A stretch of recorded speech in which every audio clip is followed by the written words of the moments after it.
Just after getting off work, I ran into a college classmate at the subway station. He asked me, after all these years, when would I forgive Katarina? Katarina was my childhood sweetheart, and 5 years ago, we almost got married. But on the night before we were supposed to get our marriage certificate, at the engagement banquet, she publicly called it off. She said she didn't want to be a stand-in for my so-called crush, and wished me a happy life with her instead. Then she dragged her junior schoolmate from graduate school and left right away. I was confused and wanted to explain that I never had any so-called crush.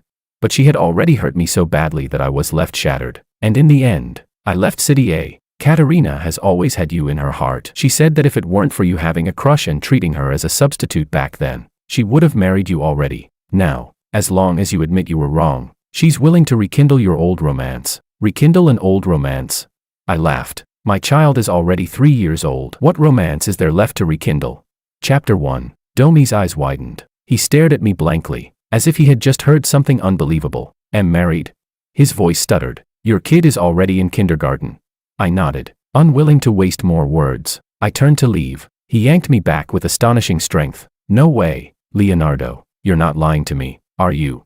His emotions ran high, drawing the attention of the people waiting for the train nearby. You loved Katarina so much, who in all of City A didn't know? For her, you even gave up the chance to enter a top university with guaranteed admission. How could you possibly be willing to marry someone else?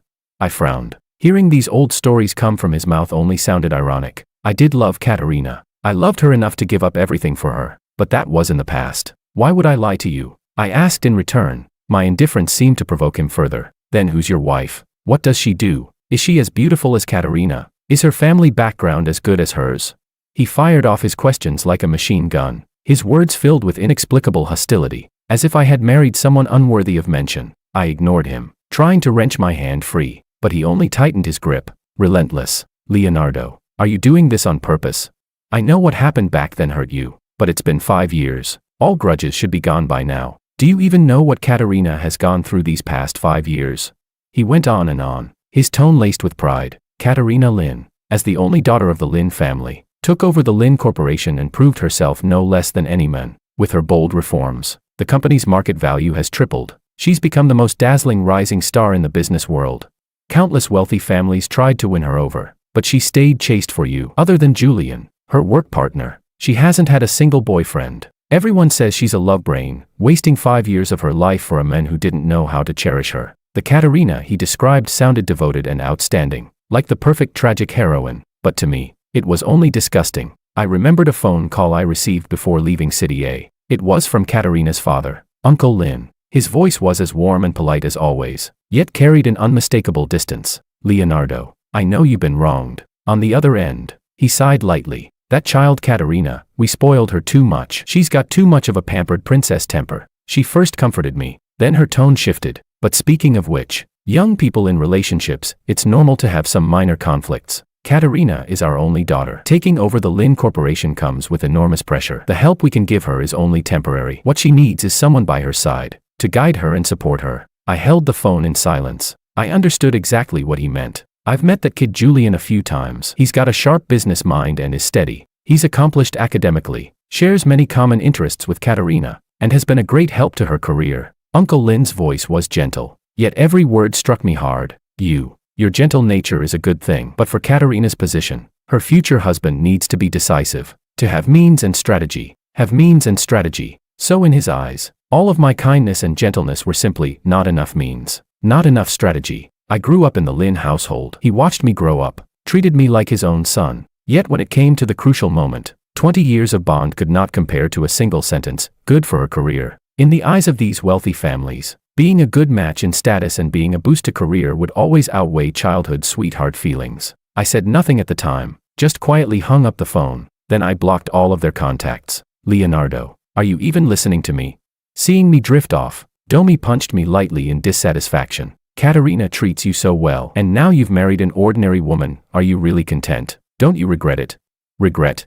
I looked at him as if he were a fool. I'm living very well. Word by word, I made it clear to him. My life doesn't need anyone else to meddle in it. After saying that, I didn't give him another chance to entangle me. I forcefully shook off his hand and turned away. Chapter 2. After I left City A, I cut ties completely with that old circle. I changed my phone number, my address, even the city I lived in. So they all thought I was still standing in the same place, waiting for that proud and dazzling woman to turn back and save me. But what they didn't know was, my life had already turned to a brand new chapter, and Katarina, she was nothing more than a scribbled-out mistake on the previous page. The train arrived at the station. I got off and walked into the kindergarten near my home. Through the fence, I saw my daughter playing on the slide with her classmates. Her face lit up with a bright smile. A graceful figure walked up to her and lifted her into her arms. It was my wife, Fiona. The moment she saw me, she broke into a smile. I strode forward quickly and took the child from her arms. "Wifey, why are you home so early today?"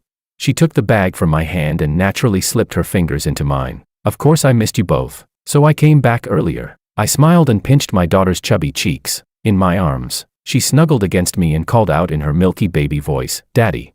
That warmth in that moment was enough to fend off all the coldness in the world. Regret? What would I possibly regret? Katarina and I were neighbors. We grew up together from toddlerhood. She was 2 years older than me and always protected me. If anyone dared to bully me, she'd be the first to rush up and fight them. Everyone used to say, Leonardo was Katarina's most precious treasure, untouchable, and I also thought we'd always be that way. From school uniforms to wedding gowns, until Julian appeared. He was Katarina's graduate school senior, a man both gentle and sharp-edged. He began to show up frequently around Katarina under the name of academic exchange, studying in the library together, working on projects together, attending academic forums together. At first, I didn't mind. Katarina had never lacked excellent men around her, but in her eyes, there was only me. I had enough confidence in her. The first time I felt uneasy was at a friend's gathering. We were playing Truth or Dare. Julian lost and chose a dare. The challenge was to reveal a secret about someone present. His eyes swept over everyone before finally landing on me, with an apologetic look. "Leonardo, I'm sorry, but I'll have to reveal one of your secrets." He smiled, though his tone was hesitant. "Last time I accidentally saw that Leonardo's phone wallpaper was a photo of him with a girl. She looked really pretty. Don't know who she was." In an instant, all eyes turned to me. Some of them also glanced at Katarina. The bright smile on Katarina's face faded. "She's my cousin," I explained immediately. "She passed away 2 years ago. That's the only photo I ever had with her." "What? I'm so sorry. So sorry." Julian quickly apologized. "I didn't know. I really didn't mean it." He looked extremely guilty. Everyone else hurried to smooth things over, and the matter was dropped. But that night when we got home, Katarina still asked me about it. "Your cousin. Why have I never heard you mention her? She'd been in poor health for years, living abroad for treatment. Of course you never met her." I handed her my phone. In the photo, a young girl leaned against a hospital bed, her face pale but her smile gentle. I stood beside her, my own smile a little forced. "Look, we even resemble each other a little." Katarina looked at it for a long time before finally returning the phone to me. You do look alike." On the surface, she believed me, but I could feel that a seed of doubt had already been planted in her heart. From then on, Julian always, casually, brought me up in front of Katarina. "Katarina, Leonardo has such a great personality and so many friends. Not like me, my circle is way too small." "Katarina, yesterday I saw Leonardo watching a movie with a girl. He's really popular." "Katarina, isn't Leonardo about to graduate? He loves to play around so much. Can he really handle a 9-to-5 job?" He never spoke ill of me directly. Every sentence was phrased as praise, yet each one carried a hidden implication. Implying I had too many female friends, implying I was frivolous, implying I wasn't steady or reliable enough. Katarina began to grow suspicious, jealous, and that led to our first explosive quarrel. It started with an academic banquet that Katarina insisted on bringing me to. At the banquet, I ran into a senior from my internship company, and we chatted for a while. Right there on the spot, Katarina's face turned cold. She left me alone in the hall and walked away. I chased after her and found her in the parking lot. "Katarina, what's wrong with you now?" "What's wrong with me?" She sneered. "Leonardo, when you're happily chatting with another woman right in front of me, did you ever think about how I'd feel?" I said. "She's my mentor. We were talking about work. She's even married and has a kid." "Talking about work requires laughing that happily," she shouted. I looked at her face, twisted by jealousy, and felt both unfamiliar and exhausted. "Katarina, can you calm down? I've never betrayed you. My love for you is real. I'm the one who's not calm." She grabbed my wrist hard. "Do you think I'm being too controlling? Like a shrew? Do you think I can't compare to your dead cousin who was all gentle and considerate?" I didn't understand why she had to bring up my cousin again. My head throbbed with anger. "Katarina, she was my blood relative within 3 generations. What are you even saying?"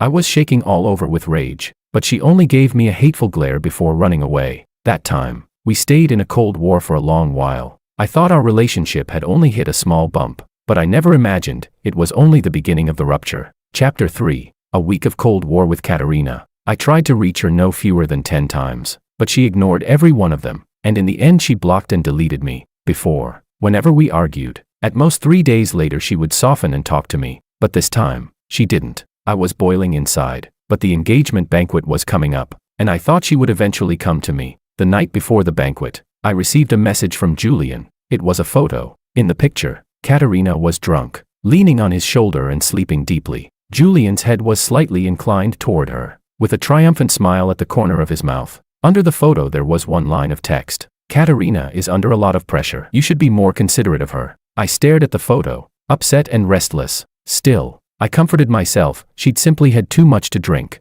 and Julian was just taking care of her. It was my fault for not being by her side. On the day of the engagement banquet, I dressed carefully, took charge of the venue in advance, and arranged many gifts. I wanted to surprise her. I found her in the bridal room. She wore a gown matching mine, so beautiful I couldn't take my eyes off her. When she saw me, her eyes flickered away. Katarina. I stepped forward and reached to take her hand. Let's not argue. Okay.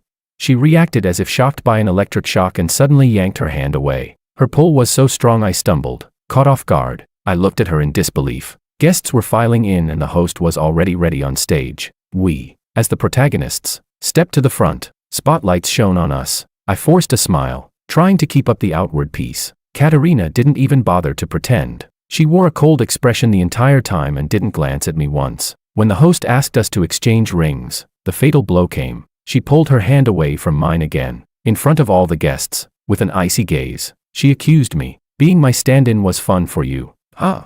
The room erupted in murmurs. My head went numb. I was completely stunned. Katarina, what are you talking about? What I'm talking about, don't you know in your own heart? She sneered and took a letter out of her bag. The stationery was pink and scented, clearly chosen with care. What's that? I asked. This is the love letter you wrote to your crush, she shouted. Julian found it in my study. She unfolded the letter and read it aloud in front of everyone. Those suggestive, saccharine phrases sounded like knives coming from her mouth, cutting into my chest. It's not mine, I blurted in panic. I didn't write it. Not yours. Katarina laughed until tears formed at the corners of her eyes. Handwriting can be imitated, but the perfume on this paper is exactly the same as the one you wear. Leonardo, how long do you plan to keep pretending? I was dazed by the sudden slander and humiliation. I looked down at the crowd, my parents' shocked faces, the Lynn family's pale, furious expressions, and the guests' looks of scorn and pity. I felt like a joke. After finishing the letter, Katarina crushed the paper into a ball and hurled it at my face. Then, she pulled out the engagement ring that should have gone on my finger and slammed it heavily onto the floor. Wish you and your true love a lifetime of happiness. She spoke every word clearly, with piercing force, and with that, she grabbed Julian, who pretended to console her but whose eyes couldn't hide his gloating, and walked out decisively under the sympathetic gazes of the crowd. In that moment, my world collapsed. The farce of the engagement banquet made me the laughingstock of the entire City A circle. Everyone said I was a scumbag who toyed with true feelings. That while stringing along the Lynn family heiress, I was secretly tangled up with another woman. Rumors surged over me like a flood. The Lynn family offered no explanation, letting the gossip fester. I became the man who schemed to climb into a wealthy family, only to reap what I deserved, a gold digger. My heart turned completely cold toward the Lynn family, toward Katarina. I didn't offer a single explanation, because I knew someone who no longer trusted me would never believe anything I said. I deleted all contact information, shut down my social media accounts, and alone, bought a one-way ticket and left City A. The city I had lived in for 20 years no longer held a shred of attachment for me. Domi must have told Katarina the news that I was already married with a child. My phone began to be bombarded by countless unfamiliar numbers, some local, some from City A, calls, texts, one after another. I ignored them all, blocked them all. She must have grown desperate. A few days later, just as I stepped out of my office building, someone blocked my way. It was Katarina. 5 years had passed. She had shed her youthful greenness, becoming more mature and alluring, but there was a sharp hostility etched between her brows. Her bloodshot eyes locked onto me, burning. Why didn't you answer my calls? Chapter 4. Her voice was hoarse, as if she hadn't rested properly in a long time. I said nothing, stepping aside to walk past her. She grabbed my arm, her sharp nails digging in as if to pierce my skin. Leonardo, I'm talking to you, she roared. Her grip hurt so much that I frowned. We're no longer connected. Please let go. My detachment and indifference pushed her into a frenzy. No longer connected. Easy for you to say. You disappeared for 5 years without a word, and now you've got a child with someone else. What do you take me for? Her question sounded utterly laughable to me. You'd rather marry some ordinary woman who came out of nowhere than come back and explain a single word to me. Her eyes were bloodshot, staring at me like a beast abandoned in despair. Leonardo, did you ever even love me? She asked if I loved her, after humiliating me before everyone with a forged letter, after letting rumors destroy me, while she ignored me completely, after living openly with Julian for 5 carefree years. She now came demanding why I didn't love her. Looking at her pained expression, I felt nothing inside, only irony. Back then, the one who stood on that stage, ridiculed by thousands, isolated and helpless, that was the person who should have been asking this question. Katarina, did you ever love me? If you did, how could you rather trust an outsider than believe in 20 years of our bond? I looked at Katarina coldly. Miss Lynn, please let go. The polite and distant form of address made her whole body tremble. Miss Lynn, she muttered, then flinched as if stung, her emotions exploding further. What did you call me? Leonardo. Say that again. Her grip on my wrist tightened even more. You owe me an explanation. There's nothing left between us that needs explaining. I shook her hand off coldly, but couldn't break free. Her strength was too much. As we struggled, a soft, childish voice called out, Daddy. I turned and saw my daughter running out of the company entrance. She rushed toward me like a joyful little butterfly, arms spread wide. In her hand she held up a freshly drawn picture, with 3 little stick figures holding hands. Daddy, look, this is you, Mommy, and me. In an instant, I tore my hand free from Katarina's grip and knelt down to embrace my daughter. Tom, why did you come out? Mommy said you were off work, so she told me to come pick you up.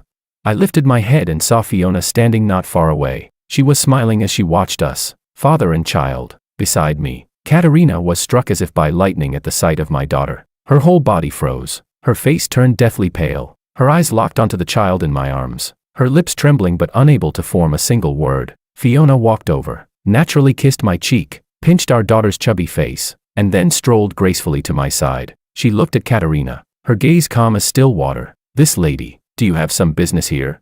It was only then that Katarina seemed to come back to her senses. Her eyes shifted from the child to Fiona's face, and finally fell on me. In them, I saw shock, pain, and disbelief. She stared at the scene in anguish, murmuring to herself, a child. You even have a child. Her voice was so soft, yet it brimmed with despair. Watching her in that broken, hollow state, I felt no trace of triumph, only a barren, desolate calm. Chapter 5. Yes, I have a child. When I was abandoned by her, misunderstood by the whole world, and at my lowest and most humiliated, I met Fiona. She pulled me out of the mire. She made me believe again that love isn't possession and suspicion, but trust and protection. She gave me a home. Katarina, what you see now is the happiness I wrestled for with every ounce of strength I had. And you were long ago erased from my life. Katarina, as if possessed, suddenly stepped forward and tried to grab me. Leonardo, tell me this isn't true. Her hand didn't reach me before Fiona stepped in to block it. Fiona is a little taller, her features clear and composed. She simply stood there calmly, as if she were an impenetrable barrier. Seeing her back, my heart softened. She stood dutifully behind me, ready to protect me. Miss Lynn, is it? Fiona's tone was polite but laced with warning. Please don't disturb my husband and my child. My husband, my child. Those words hit like a blade. Katarina's face drained several shades paler. She looked at me with a humble, pleading expression. Leonardo, give me 5 minutes, just 5 minutes. Let us talk alone, please?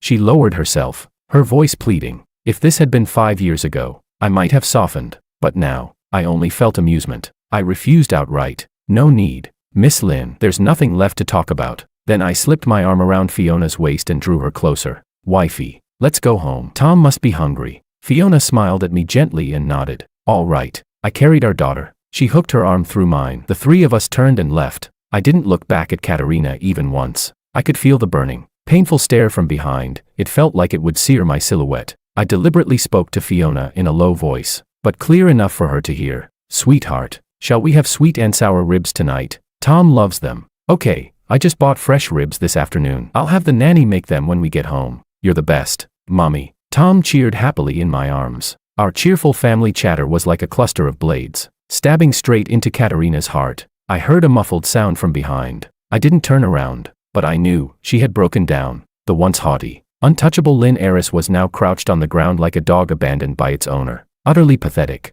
She finally realized I had truly begun a new life. a new life that had nothing to do with her. And she, with her ridiculous pride and jealousies, had become a joke. Katarina didn't give up. She tracked down my address. That night it was pouring rain. I had stayed late at the office and was coming home. Just as I reached the building's ground floor, I saw that familiar figure. She stood at the building entrance without an umbrella, letting the cold rain soak her through. Under the streetlight she looked disheveled, like a homeless drifter. When she saw me she rushed over and blocked my way. "Leonardo, do you have to treat me like this?" Her eyes were bloodshot and she smelled of alcohol. "What did I do wrong? Why are you tormenting me like this?" She made me laugh with anger. "Katarina, in what capacity are you asking me this now? I haven't forgotten you for a single day these past 5 years." She screamed in agony. "I've been waiting for you to come back. And you turned around and married someone else. How could you be so heartless?" Rain ran down her hair and mixed with the tears on her face. Her carefully applied makeup had been smeared by the rain. She looked pitiful. If Domi and the others had seen her like this, they'd probably be moved to pieces. But I only felt disgust. She'd been provoked by me. 5 years worth of grievance and humiliation finally burst out. "That letter. Do you dare say you didn't write it? That woman. Do you dare say you don't know her? Why didn't you explain? Even if you'd come back and said something sweet to me, I would have believed you." The rain's chill was nothing compared to the sharpness of her words. At last, she made me angry. "Explain." I laughed bitterly. "Did I ever get a chance to explain to you, Katarina?" I looked at her and told her the truth, word by word. I never wrote that letter. I'd never heard any of its contents before. "The woman you mentioned, I only know the name. She was my cousin." Chapter 6. My voice trembled in the rain. She had a congenital heart condition. At 20, she didn't make it. She died of cancer. Her funeral, I went back to my hometown for it and didn't have my phone on me. And you called countless times to accuse me of not answering, to ask if I'd been sleeping around with some woman. Katarina's color drained instantly. After that farce at the engagement banquet, I became seriously ill and was in the hospital for half a month. I tried to contact you to explain, but I found that you had already blocked me. After I was discharged, I went to your company to find you. And what did I see?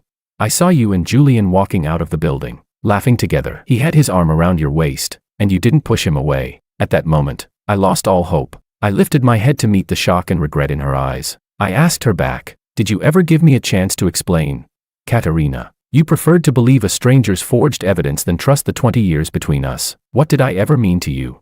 My words struck Katarina like a thunderbolt. She froze in place as if struck by lightning, unable to believe what she had just heard. "No, this can't be." She staggered back, tripped on the step, and fell into the cold, wet ground. "My cousin, she's dead." She hugged herself in pain, trembling all over. "That letter." She looked up, her face full of remorse and anguish. "It was Julian. He was the one who gave me the letter." She began to recall the events in agonized detail. "He said he found it accidentally in my study and feared you were deceiving me. So he risked telling me. He whispered in my ear that you had already changed, that you had too many female friends, that you weren't fit to be the Lynn family's son-in-law. At the time, jealousy and insecurity clouded my mind." She looked at me, her voice filled with desperate plea. "I was so afraid of losing you that I lost my reason." I watched her coldly, unmoved. "So that was your reason for humiliating me in public?" She finally revealed her ridiculous truth. I regretted it the very next day. She closed her eyes in pain. "After I left you there, I spent the whole night drinking at a bar. When I sobered up, I knew I'd made a mistake. I was impulsive. I hurt you. But I couldn't bring myself to apologize." She smiled at her own confession with self-mockery. "I thought you would, like always, come to comfort me no matter how I behaved. I waited for you. I kept waiting for you to find me. But what I got was news that you had disappeared completely." She opened her eyes. The bloodshot pupils were full of frantic obsession. "I resented you for being heartless, and at the same time I went crazy missing you. My being with Julian was only to spite you. I wanted you to know that I could live well without you." She ranted hysterically. "Nothing ever happened between us. We were only a nominal couple. My heart belonged to you alone." What an absurd justification. What a laughable act of spite. Because of her pride that wouldn't swallow. Because of her childish pique. Because of her foolish suspicions. And because of Julian's careful plotting. Our 20 years of history turned into an utter tragedy. I looked at the woman in front of me, weeping and inconsolable, and felt only estrangement. Between us, it had truly become a mischance. Katarina broke down completely. She knelt in the rain, clinging to my legs, sobbing as she begged forgiveness. "Leonardo, I'm sorry. I was wrong, truly wrong. Please forgive me. Let's start over. I'll cut ties with Julian right away. I'll destroy everything he has. I'll avenge you. Let's go back to how we were, please."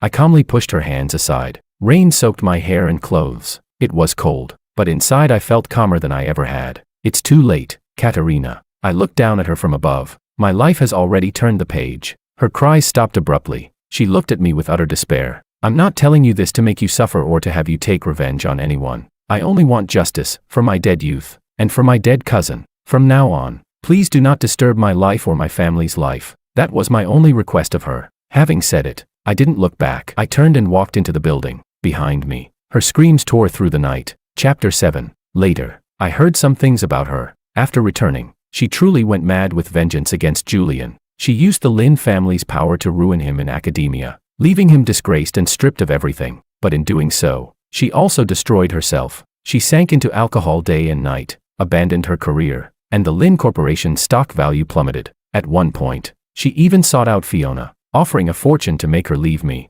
Fiona ignored her completely, and warned her that if she dared to harass us again, she'd regret ever being born. From that day on, Katarina never appeared before us again. Years later, on a sunny morning, I was taking my daughter to school. Across the street from the school gate, inside a cafe, I caught sight of a familiar yet ruined figure through the glass. It was Katarina. She had grown much thinner, her hair messy, her gaze vacant as she sat by the window, holding a cup of coffee. Her eyes were fixed, unmoving, on me and my daughter. I didn't stop. Just then, Fiona's car pulled up at the curb. She stepped out and walked toward us with a gentle smile. She naturally nestled into my arms, then laced her fingers through mine. Come on, after we drop off Tom, let's go watch a movie. All right, I answered with a smile. Hand in hand, the three of us walked together, laughing, into the sunlight. Chapter 8. That figure in the cafe was nothing more than an old scene along the road of my life, until a week later, when I received an unexpected call. The caller ID showed a strange number from City A. I was about to hang up, but for some reason I couldn't explain. I pressed answer. On the other end came a voice both familiar and unfamiliar. Leonardo. This is Uncle Lynn. My heart instantly sank. What is it? My voice carried no emotion. There was a pause of several seconds on the other end, as if he hadn't expected me to be this cold. Leonardo. Could we meet? His voice held a faint trace of weariness and caution. My first instinct was to refuse. I wanted no further entanglement with the Lynn family, but what he said next made me reconsider. I know back then we wronged you. He sighed softly. I don't mean anything else. I just want to apologize to you in person. Apologize? I was a little surprised. From what I knew of him, he was a man who valued face and family honor above all. For him to lower himself and apologize, something truly serious must have happened. I was silent for a moment, then finally agreed. All right, you pick the time and place, I thought. Perhaps it was time to bring closure to the past. We agreed to meet at a tea house near my company. The environment was tranquil, perfect for conversation. When I arrived, he was already there. In the years we hadn't seen each other, even on his well-maintained face, there was an unhideable weariness. His once neat hair now carried a few strands of silver at the temples. When he saw me, he forced a smile and stood up. Leonardo, you came. I nodded and sat across from him. Uncle Lynn, whatever you have to say, just say it directly. I cut straight to the point. My bluntness and detachment froze his smile for a moment. He poured me a cup of tea. His posture lowered. Leonardo, I know you must resent me deeply. He didn't look at me, only stared down at the teacup before him. Back then, I was wrong. I shouldn't have believed Julian's one-sided words. I shouldn't have said those things that hurt you. I always treated you like my own child. But when it came to Katarina, I admit, I had selfish motives. He raised his head, and to my surprise, his eyes glistened with tears. I was afraid she'd be blinded by love and her career would suffer. I thought Julian's steady character was more suitable to be Lynn's son-in-law. I was blind. I wronged you. As he spoke, he even rose, as if to bow to me. I didn't move, only watched him calmly. There's no need for that. I didn't accept his apology, because I knew it wasn't sincere. And sure enough, after his tearful confession, he finally revealed his true purpose. Katarina, she doesn't have much time left. His voice choked and tears fell. Since she learned the truth, she locked herself away, wouldn't see anyone, drank all day. She stopped caring about the company. The board was furious. A few days ago she drank so much her stomach bled, she almost didn't make it. He wiped his eyes with the back of his hand, grief written all over his face. The doctors say it's a sickness of the heart. Her mind is full of remorse. She keeps calling your name. I listened quietly, feeling nothing. Isn't all of this the consequence of their own doing? Leonardo, I beg you. He suddenly grabbed my hand. His fingers were cold and trembled from the force. Please go see her. Please talk to her. You are the only knot in her heart. Only you can save her. If you forgive her, she'll do anything. I looked at his tearful face and felt only irony. 5 years ago he advised me to leave his daughter because I was not resourceful enough. 5 years later he begged me to return to his daughter because only I could save her. In their eyes, what am I, Leonardo? An object to be summoned and discarded at will. I slowly, deliberately peeled his fingers off mine one by one. Uncle Lynn, I said, looking him in the eye, each word clear. First, I'm already married. I have a family and a child, and I'm happy. I will not harm my wife or child for anyone. Second, Katarina's fate is not because of me but because of her own pride, jealousy, and irresponsibility. The tragedy was caused by her, and by your Lynn family. Third, whether she lives or dies is none of my concern. I am not a savior, nor am I obliged to rescue someone who once hurt me so deeply. So please, do not bother me again. Having said that, I stood up, didn't look back, and walked away. At the door I heard his despairing cries behind me. I did not turn around. The Lynn family's tragedy was sealed the moment they chose calculation and interest over trust and feeling, and I had already been reborn in my own world.